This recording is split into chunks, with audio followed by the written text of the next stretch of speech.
This should be Liz Charnock. With the advent of the mobile phone in the 1980s, came the need to build a network of antennas to support them.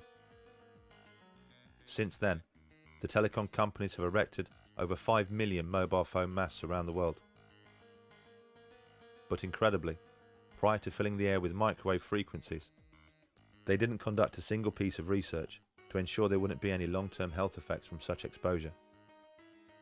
The grid was built without first making sure it was safe. Thank you for your help.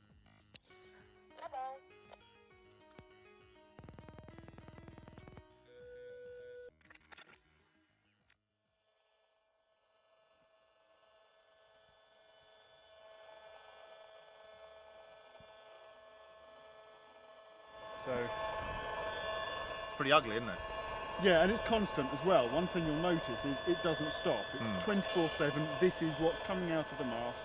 If you can see the mast, you're being exposed to it. Right. Frankly, even if you can't, you're being exposed to it if you're this distance away, because it'll pass through, concrete walls and things. It'll dampen it a bit, but not very much. If you're within 200-300 metres of the mast up there, this is what you're going to be exposed to 24/7. When you can hear it, it changes everything. It does. Imagine if you could see it.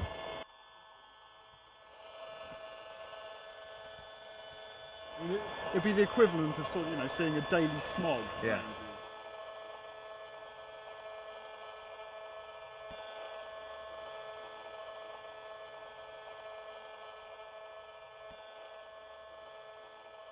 With a constant smog of man-made frequencies surrounding our daily lives, and no testing as to its safety, is there any wonder people's bodies have started to react? Well, it was almost 10 years ago, and I was in my 30s. No history of breast cancer in my family, and living a really healthy lifestyle. I'd been living next to a foam mast for many years, over 7 years by then. How far was that from? It was from where you were living? 100 metres from the house. Right, so pretty close. Yeah, and for years I'd been having symptoms which hadn't related to the foam mast because I didn't know anything about the condition of electrosensitivity then.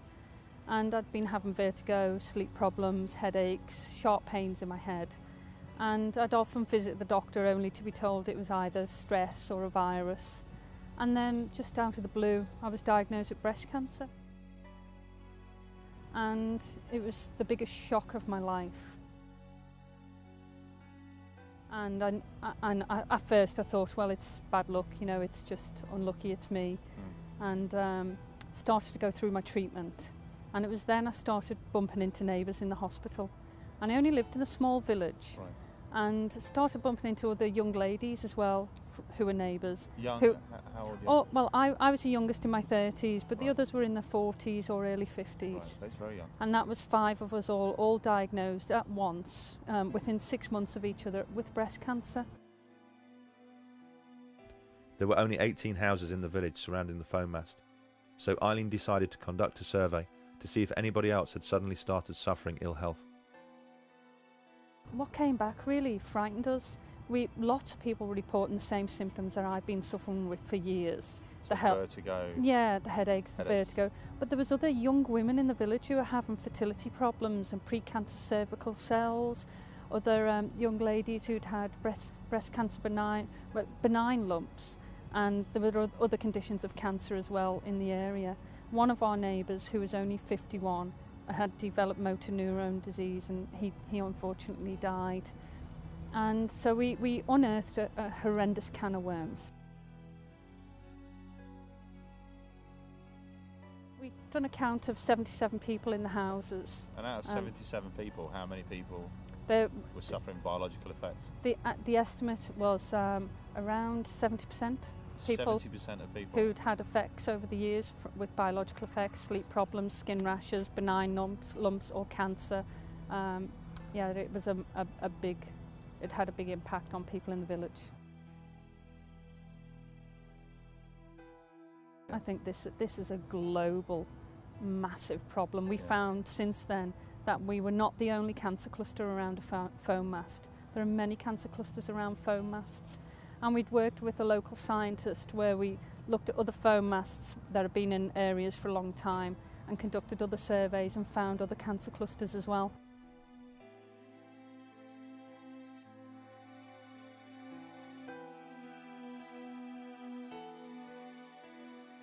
With so many phones and masts, and a mobile phone industry worth trillions, you would hope that by now a strict governing body would have been installed, an iron-fisted regulator who ensures the telecoms industry errs on the side of caution, someone to set strict levels which protect the public, someone to ensure that what we're being exposed to is absolutely safe. Unfortunately, we don't have any of that. What we do have is ICNIRP. Well, ICNIRP was set up in Europe about 20 odd years ago to look into non-ionising radiation. It stands for the International Committee of Non-Ionising Radiation Protection, and their job is to look at all the literature that comes out and basically summarise it, say this is what the science definitely says. You can't get elected to it, you get invited to join it. Right. If you're one of the preferred people. Right, got So it's always erred on the side of industry because that's really where its roots are. So what we've got is we've got a guidance standard which they've set, which has been adopted by most of the countries in Europe, and it's been something that the European Commission themselves recommend, including their expert body CENIR. But those guidelines are based on evidence that we know has a cause and effect for radio frequency radiation. So the only setting that exists at the moment for energy that's around the same frequency of mobile phone masts, mobile phones, DECT cordless phones, wireless communication devices that we're used to on a daily basis, is the one that we know works for microwave ovens, i.e. if you generate enough energy and localise it in a small enough area, you heat things. You heat tissue, you heat anything that has some level of water in it. None of the current rules are anything to do with chronic health effects or cancer. None of them, not one of them. They're all set for heating effects and acute effects like prickling of the skin or your eyebrows going up or something like that, you know.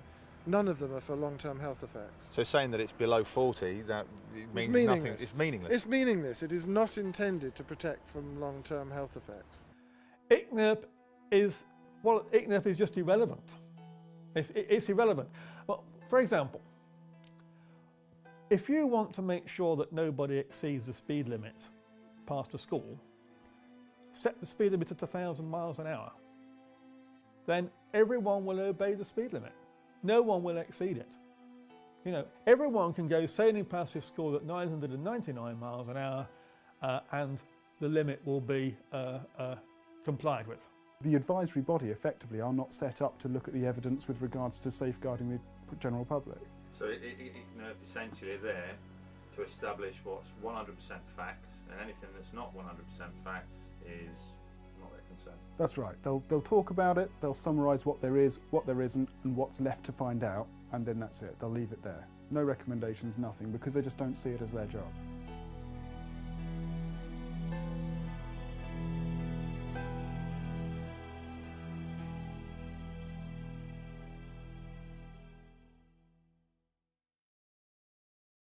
What if I try and make a call? Let me try and make a If you call. try and make a phone call, it'll be almost constant, because it starts a proper sort of two-way high bandwidth transmission. Okay, let's do that. Oh wow. So as soon as it picks up, this is it trying to, and this is once it's on call mode, this is now what the phone's doing. And that's waves going Yeah. from my phone to the base station and then being transmitted from there. And that's it's picked up. That's horrible. And that's basically what your phone's transmitting into your head all the time, that you've got it operational and you're using it for phone.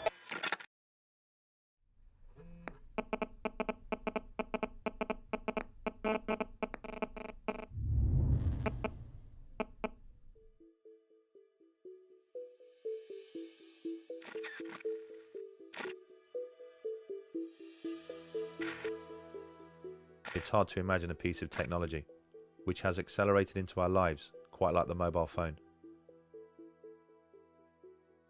25 years ago, it was seen as little more than a gimmick. Today, 4 billion of us own one. And the average age of a child when they receive their first phone is just 8 years old.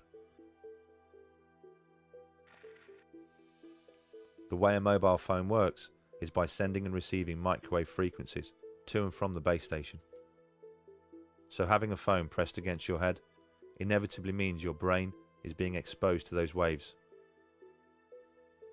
Does the brain react to this exposure? A recent American study shows it absolutely does. The work was carried out by Dr. Nora Valco. Dr. Valco and her team studied 47 healthy people for an entire year. Participants had a cell phone placed on their left and right ears. One was activated but muted, the other was turned off. Dr. Valco used brain imaging equipment to study how much glucose the brain would use during exposure. So it's a very sensitive marker to indicate if there are changes in brain activity that may be driven by a given stimulus, which in this case was the cell phone. When the brain is stimulated, it consumes glucose in the same way a car consumes fuel. 50-minute exposure to a cell phone was associated with increases in glucose consumption by the brain, which indicates that the brain was being activated by the radio frequencies from the cell phone. This right area of the brain that was very close to the antenna showed the largest increases in metabolism as compared when the telephones were off. Even though the radio frequencies that are emitted from current cell phone technologies are very weak, they are able to activate the human brain to have an effect. By using a muted cell phone, Dr. Valco's experiment showed that the human brain has a metabolic reaction to the presence of microwaves from a mobile phone. A metabolic reaction at levels well below the legal limit. Something many people claimed was impossible. And the reaction recorded by the doctor is secondary to an even greater concern: the way that those microwaves are actually absorbed by the brain. This has become known as SAR.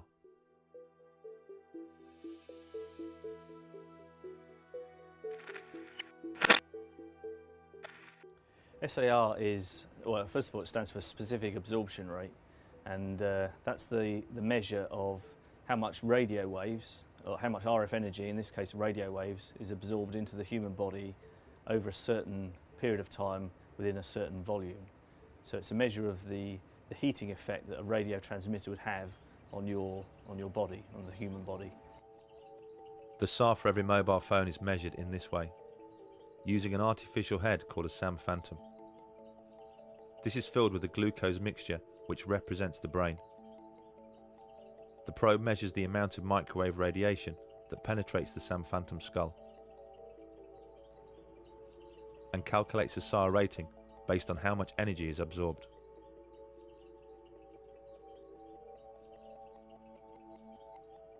For the European Union, the limit is 2 watts per kilogram, over a 10-gram average of tissue. For America, it's 1.6 watts per kilogram, over a 1-gram average of tissue. So the limit for the USA is more stringent than for the European Union, but other countries around the world, such as Australia and New Zealand, use the European limit. Some of the most popular phones on the market emit so much microwave radiation that their SAR rating is right on the edge of the limit.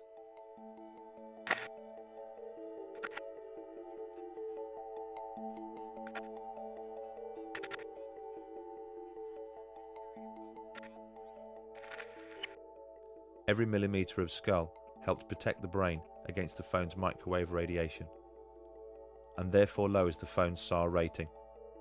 Children get their first phone at the average age of 8 years old. An 8-year-old skull is considerably thinner than that of an adult, so you would hope that phones are tested against a skull which represents the thickness of that of a child. The SAM head is an average shaped and sized human skull. The average of 10,000 people has been taken in terms of their head measurements, and this SAM phantom head has been created, which is an average human skull. Obviously, the head of an average human being is considerably larger than that of an 8-year-old child. But when we investigate the company that makes the SAM phantom head,